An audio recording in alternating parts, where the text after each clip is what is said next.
Hey everybody, it's D Dizzle for Shizzle up in this hizzle. And what I really mean to say is, welcome to Dan Pewter. It's Dan Pewter, yeah?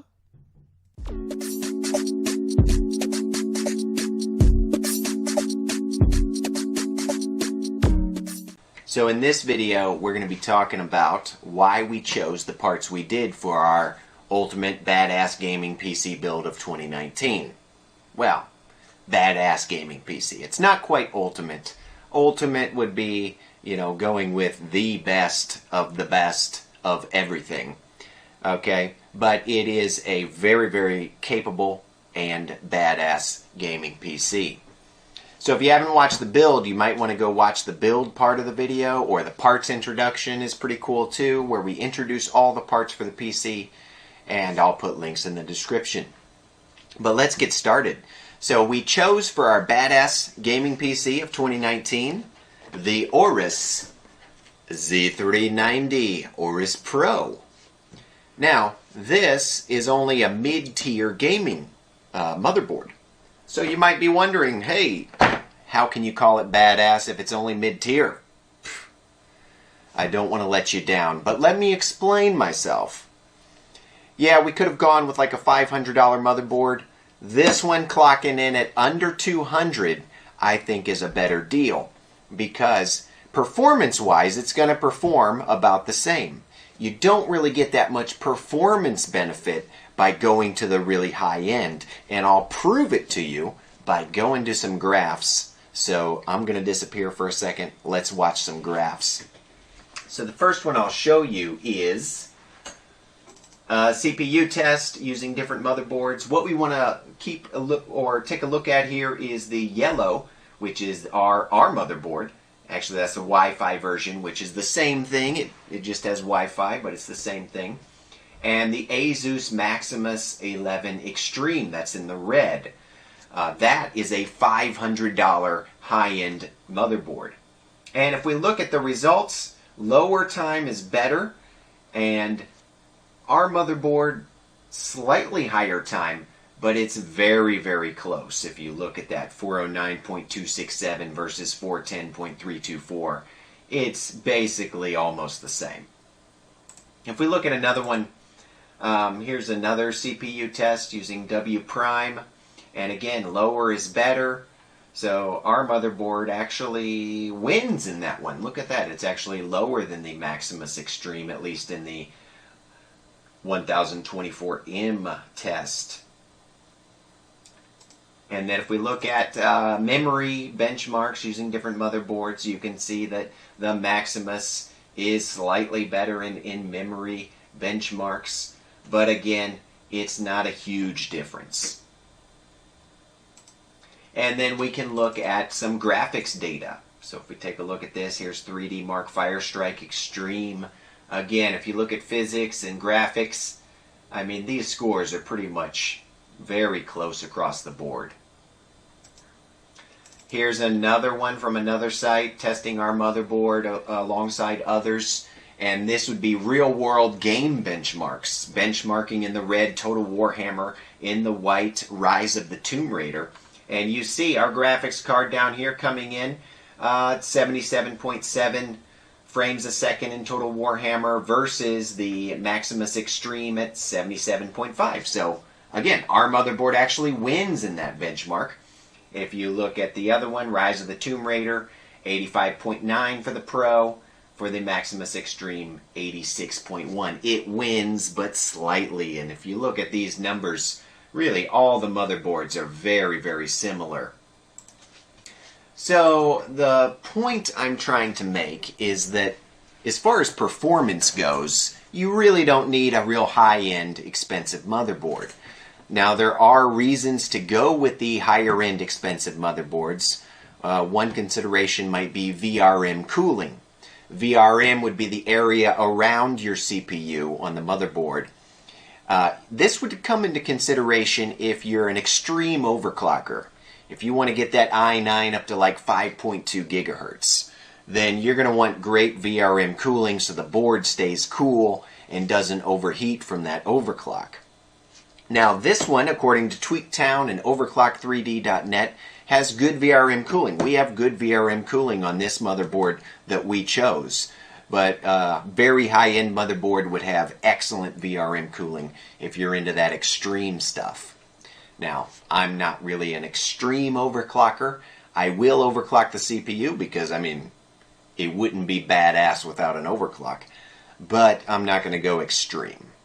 So I'll be showing you that in another video where we overclock that CPU. Other considerations for really high-end motherboards, you're going to get extra features. You're going to get more M.2 slots. You're going to get maybe dual Ethernet LAN connections. You're going to get, you know, support for more memory, possibly. So, also better audio solutions, better audio capacitors and whatnot. But overall, as long as you're at least in the mid-range, you're going to get a high-quality board with good parts, good capacitors. And this one, I think, has perfectly adequate audio and good parts. It's a quality build. So you might also go for a sexier look. Some of the higher-end motherboards just, I mean, they look sexy. Everybody loves to look sexy.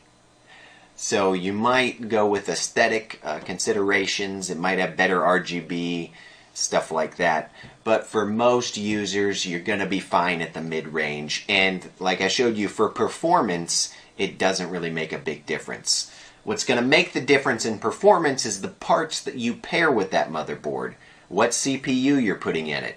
What graphics card. What speed of RAM you're pairing it with. That's where your big performance gains come from. So this motherboard is perfectly adequate for our needs. I like it. It has PCIe armor for our graphics card. It's going to be an armored PCIe slot where our graphics card goes to give it better support and make sure it doesn't sag or move in there. And it also has M.2 slots with thermal guard, so it's going to keep our SSD a little bit cooler. And it's got good audio as well. So this was a great motherboard, clocking in under $200. You know, most people aren't going to need to spend a lot of money on their motherboard. So, let's move on to the graphics card. The Vulcan. Yeah, I like it. Okay, so this was the 2080 Ti. We went with the Vulcan XOC. Now, why did we go with that one? Well, that one got a great review from WCCF Tech. Let me just read you their conclusion. If we go to that. According to WCCF Tech, it got a 9.9 out of 10 on their rating scale. And they said reaching 2200 megahertz mass boost clocks, 2200 megahertz max boost clocks with overclock was a breeze. And it definitely holds a space in the top custom models for the RTX 2080 Ti graphics card. The colorful iGame RTX 2080 Ti Vulcan XOC is a beautiful card with impressive overclocking capabilities and spectacular out-of-the-box clock speeds, which are geared at the premium enthusiast gaming market. If you're in search for one of the fastest RTX 2080 Ti graphics cards, the colorful Vulcan XOC is just that.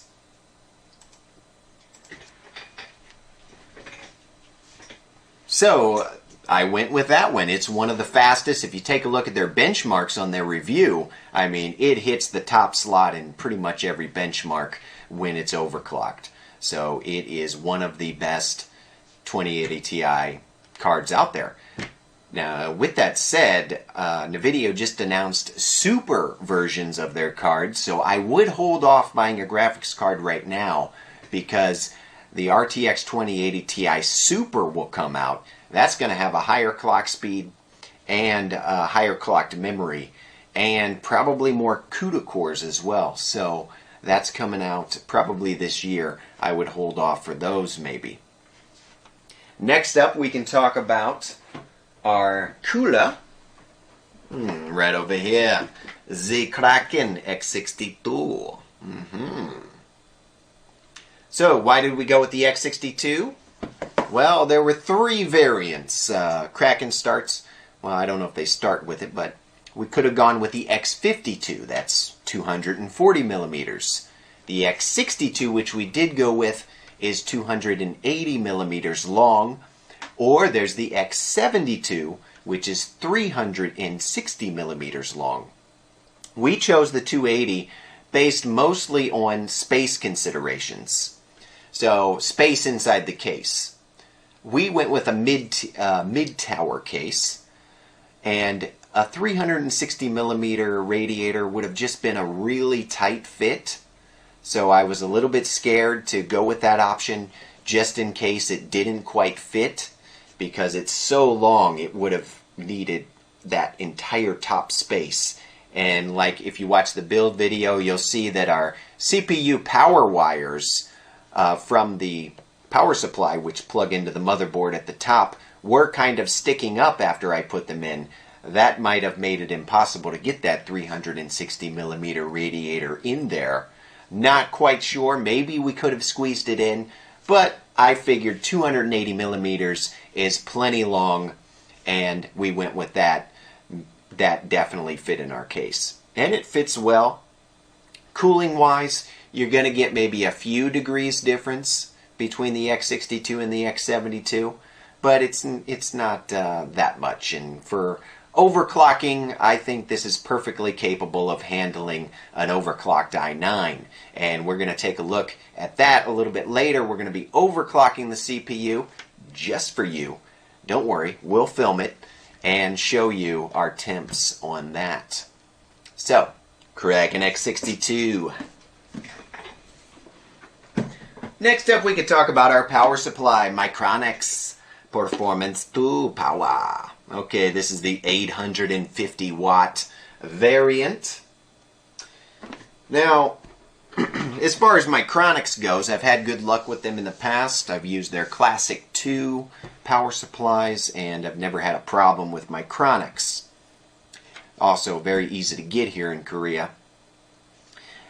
Another consideration was how many watts. So, do a basic calculation. Now, the graphics card, overclocked, could possibly pull in maybe 400 watts of power. It is a massive graphics card that can pull in lots of power. So 400 watts max for the graphics card, I was figuring.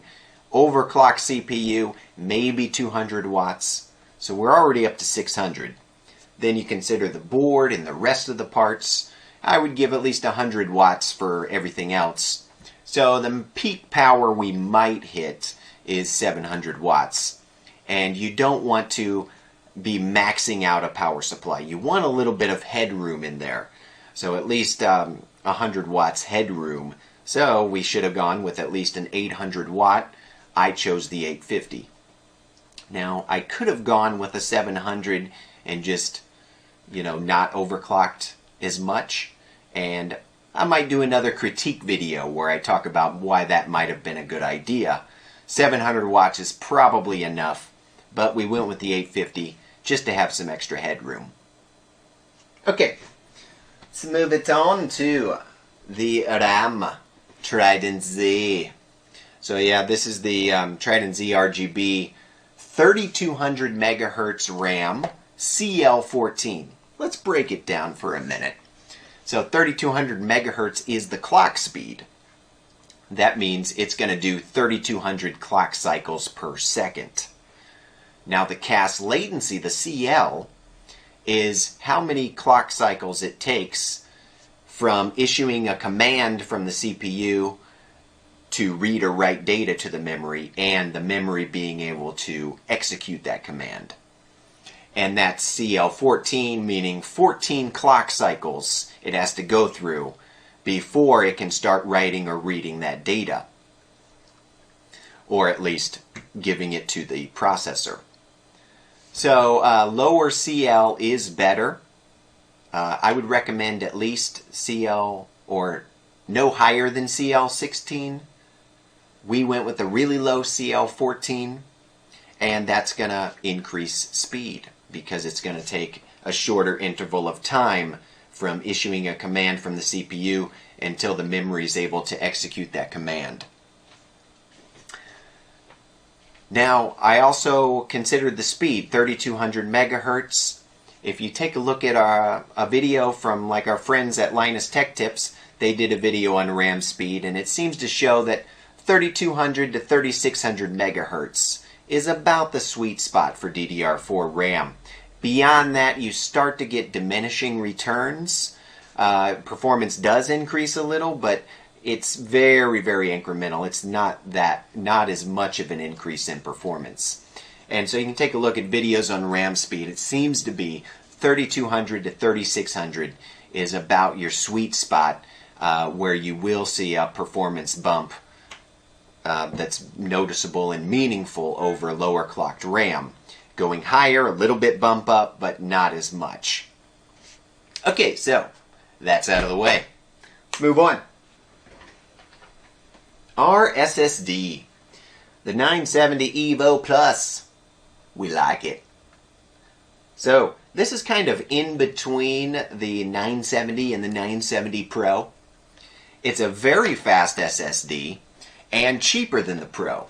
So I went ahead and went with that one. Now the Pro is, like I said, faster, but when you're talking about NVMe, you're already talking about lightning speed. So this one, as far as real-world computing, is going to be about the same as the 970 Pro, probably. In synthetic benchmarks, 970 Pro wins. I will hand it to that. I will hand it to the 970 Pro for that.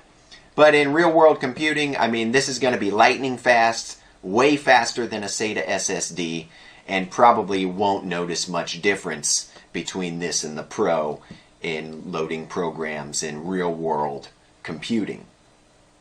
Okay, so we went with the Evo Plus, saved a little bit of money, but got a very good quality SSD that is lightning fast. And then we went with the MX500s for our mass storage. We got 2 GB here. And I could have gone with a mechanical hard drive, but it's 2019, guys. Why are we still using those? They're big, they're clunky. Click, click, click, click, click, click when you're operating them sometimes. And I figured in my next build, I don't want any mechanical hard drives. Yes, they are cheaper, but it's 2019. We need to be going all SSD, all in on the SSDs. As far as this particular model, well, it's fast. It doesn't really matter, I think, what model you get, because these SSDs are all going to be fast. Okay, so we covered just about everything, I think. And if you have any questions, let me know in the comments. I'm Dan from Dan Pewter. Peace.